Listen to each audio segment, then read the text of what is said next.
4 তারিখ লোকসভা নির্বাচনের ফল পরিষ্কার হয়ে যাবে।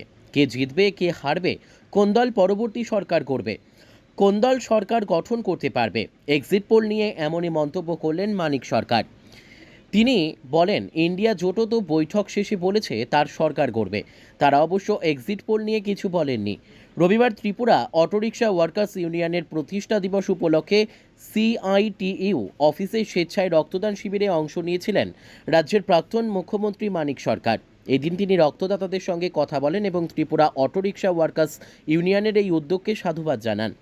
সাংবাদিকরা শনিবারের বিকালের লোকসভা নির্বাচনের ফলাফলের এক্সিট পোলের বিষয়ে জানাতে চাইলে মানিকবাবু বলেন, 4 তারিখ লোকসভা নির্বাচনের ফলাফল পরিষ্কার হয়ে যাবে।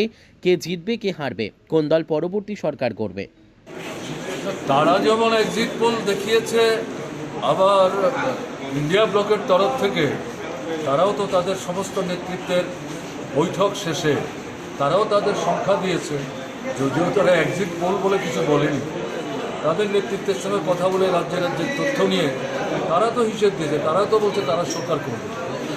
কাজে এটা নিয়ে আলাদা করে মন্তব্য করার তো কিছু নেই। 4 তারিখ পর্যন্ত আমাদের সবার অপেক্ষা করতে হবে। এক পক্ষ জিতবে, এক পক্ষ হারবে, এক পক্ষ সরকার তৈরি করবে, আর এক পক্ষ সরকার তৈরি করতে পারবে না।